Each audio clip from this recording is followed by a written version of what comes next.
fired. Grady Sizemore steps in for the rest of the year as the interim manager, and we get out right now to kick things off on the CarX Tire and Auto Guest Hotline. We bring in the general manager of the Chicago White Sox, Chris Getz, joins us. And Chris, first of all, I know you just spent a long time answering a lot of these questions, so we do appreciate you giving us some time now.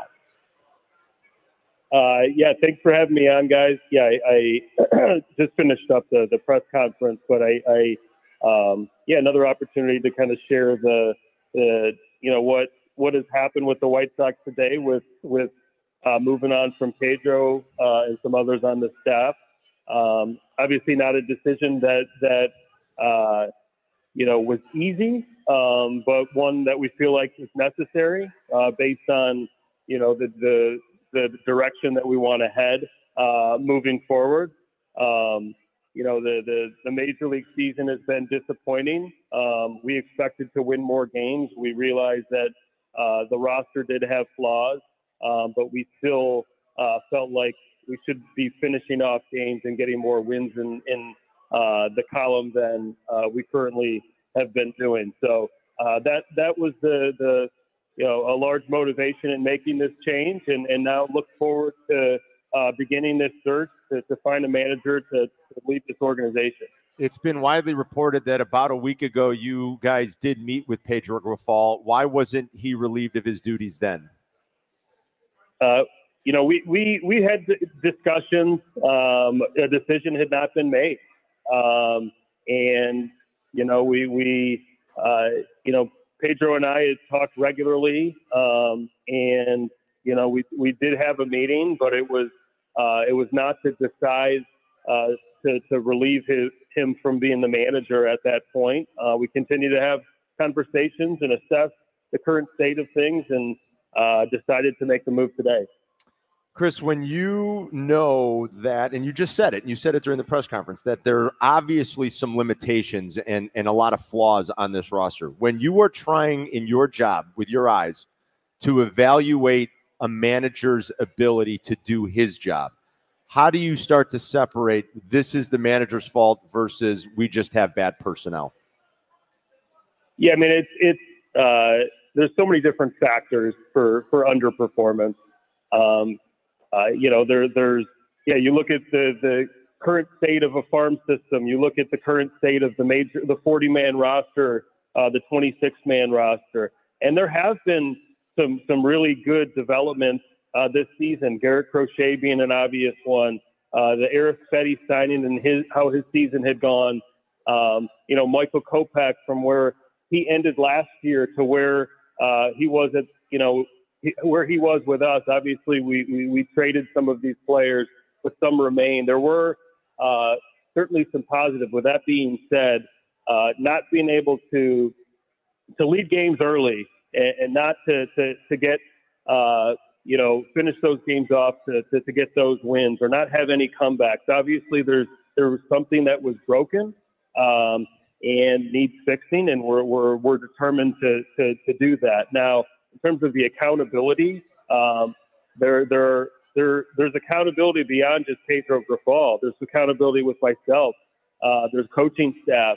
When I was named general manager of the organization, I knew it was going to take years to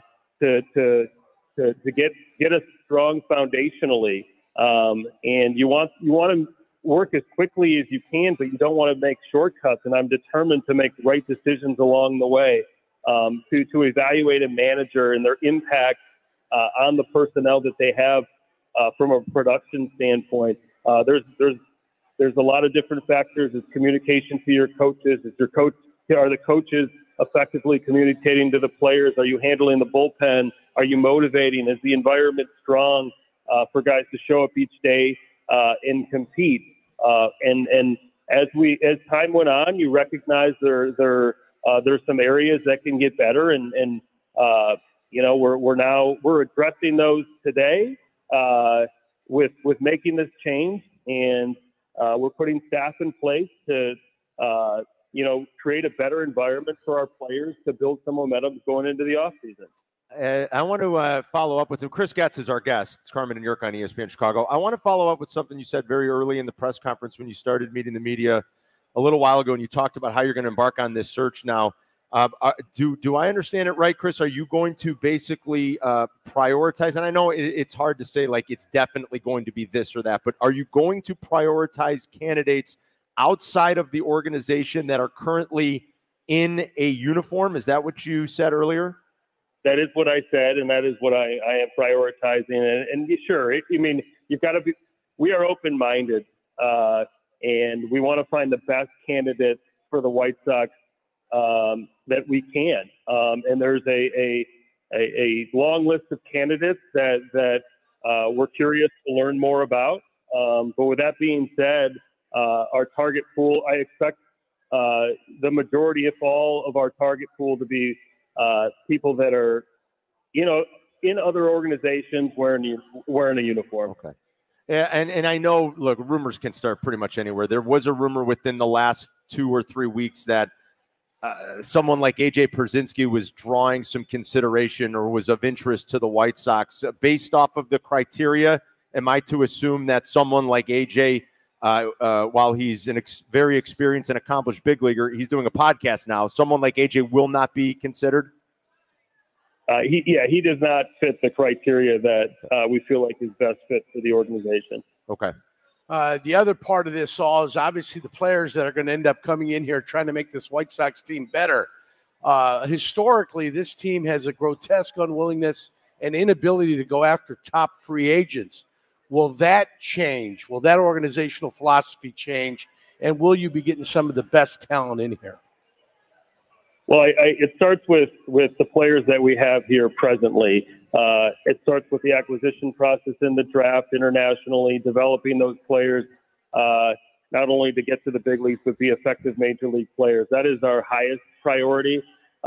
When that maturation process takes place and there are needs that need to be addressed, one of the obvious mechanisms of bringing in these players could be in the free agent market. Historically, this organization has been in pursuit of the higher end free agents. The timing here needs to be right in regards to where the rest of the roster is. So we need to take care of that business first, and then we'll address free agent needs when we get to that moment. On the position player side, the organization has struggled for some time to really, I guess you'd say, properly develop or get the most out of good-looking young prospects. How do you ensure, and you made a point of this during the press conference, that you guys are back up somewhere in the top 3 or 5, probably most stacked farm systems now in baseball, but not too long ago, you guys were here in the same spot. How do you ensure better player development if this is really going to work? Yeah, we've had our successes, and then we've got areas that we need to be better in. It's not just a rush, a rush to the top in farm system rankings, and that gives you, a division or a World Series championship. There's more to it. It's continual talent acquisition, whether it be on the trade front, the draft, international signings. It's creating an environment for these guys to flourish and get the most out of their ability. It's bringing guys up to the big leagues when they're ready and expose them to the highest level of this game. It's having coaches that show up each day and are aware what each player needs and just be tireless in that. It's picking the right free agents to join the current players that you have in your organization.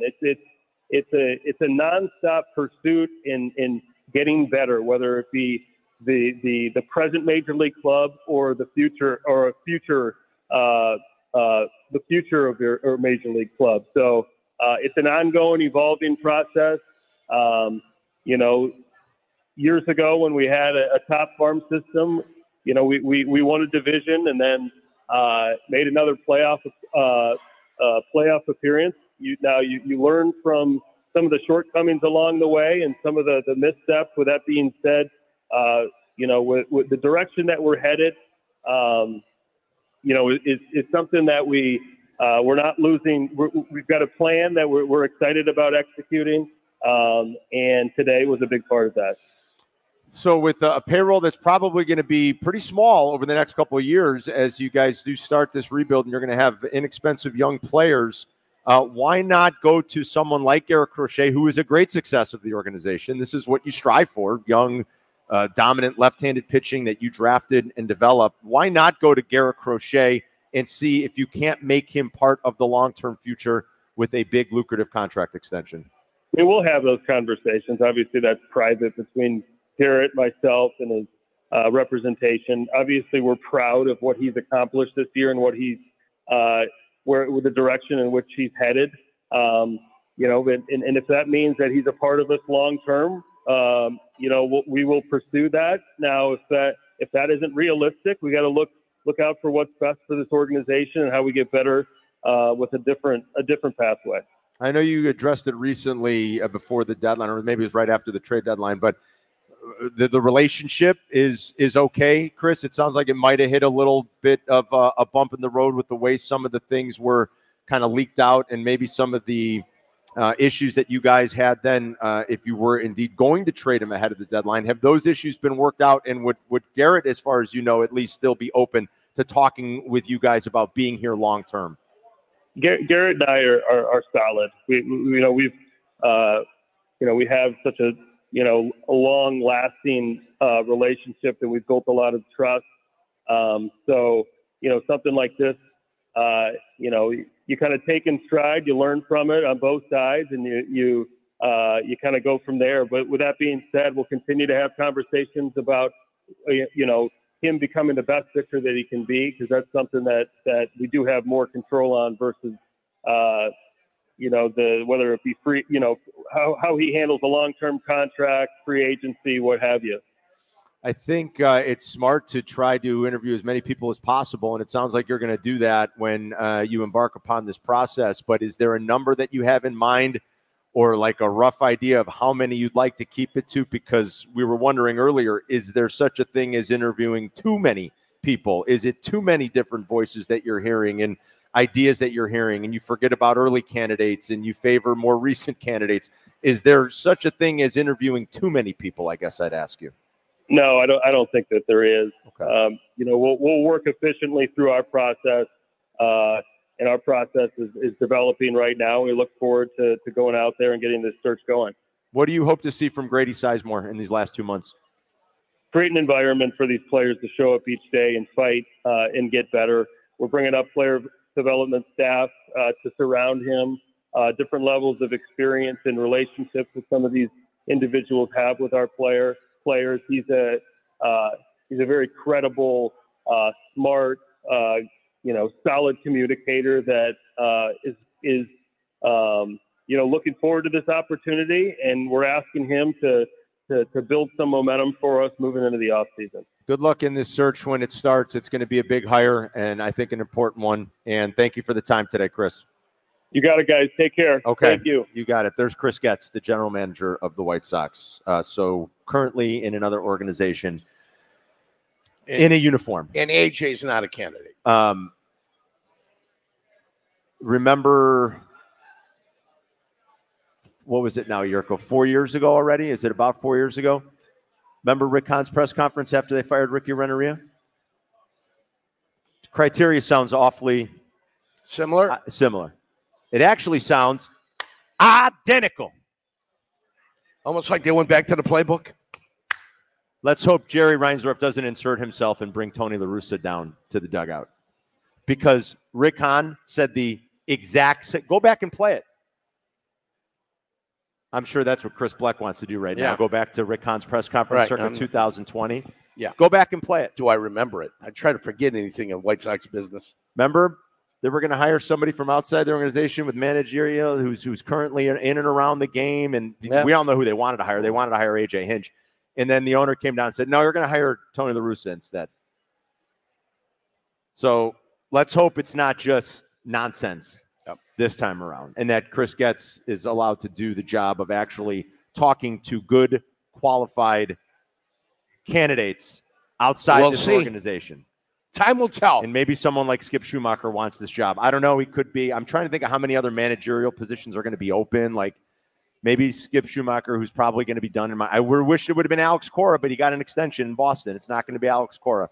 Maybe someone like Skip Schumacher makes a lot of sense, or they can uncover another gem somewhere. But it will be someone in an organization, another organization in uniform now, with maybe like a 10% chance that Jerry just says, we're going to hire Tony again. As a White Sox fan back then, I was so excited. I'm like, look at all these prospects they have. Look at this Michael Kopech kid and Yohan Moncada, and I never thought you were going to get fair value for, or at least I thought it'd be hard to get fair value for a guy like Chris Getz, because Chris Getz is, going to be a borderline Hall of Fame player. Chris Sale, I'm sorry. For Chris Sale, that's a tough thing, but it was easy to get wrapped up in all these prospects. Moncada was one of the best prospects. Sure, absolutely, yeah. And you're looking where they're ranked, and they're this, and then you ask why are they willing to let him go? And that's true. And they had, they had Aloy in the system, and and there was so much to be excited about.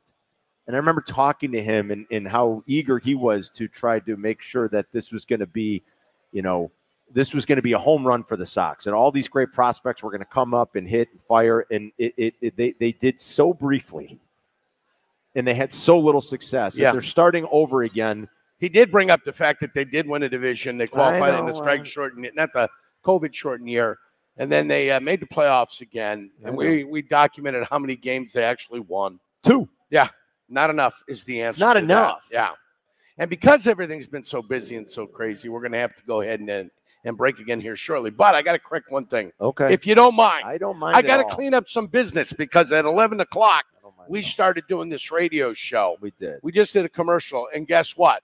Horses get scratched, right? Hawthorne, Club Hawthorne, horses get scratched. So now I've got to amend it. Okay. Third race. Okay. $5 exacta box. 1-2. 1-2. 1-2 box. That's it. $10 wager. 1-2. 2 speed horses coming off the rail. The 3 doesn't like to come out of the gate. Nobody else does. These 2 horses will take the lead, and they'll go have themselves a party. It's the third race. 1-2 box, $5 box. And the 6 scratch can't do nothing with the damn thing. So what are you going to do? When you're giving horse racing, well, when you're studying horses scratch. When you're studying at 10 a.m., you go to war at 11, and then all of a sudden, 12:30 comes down the pipeline, and you've got to make a call on it, right? The horse, and unbeknownst to me, the 6 decided to scratch. He's like Nate Davis. He woke up. He doesn't want to practice. He doesn't want to play. Soft tissue issue with the horse. Nate Davis is now week to week. Soft tissue. From like it looked like he was going to be back then. Now all of a sudden they're calling Nate Davis week to week. I had to correct it. And of course, the video will come out in a bit because we've been very busy this morning. We have. Anything you'd like to react to? We're live at Hard Rock Casino, Northern Indiana. We are going to be here until 3. We'll crosstalk with Waddle and Sylvia a little bit later on. 312-332-3776. That's the number if you want to ring us up. If you think the Sox can pull it off successfully this time, what you liked, what you didn't like from whether it was the press conference or our interview with Chris Getz. We'll get into some Bear stuff. The starters that are available will play a little bit on Saturday. Thank goodness. We have to discuss that at length. We've got a list for you. The lunch rush, all still to come. It's Carmen and Jurko. We'll be right back.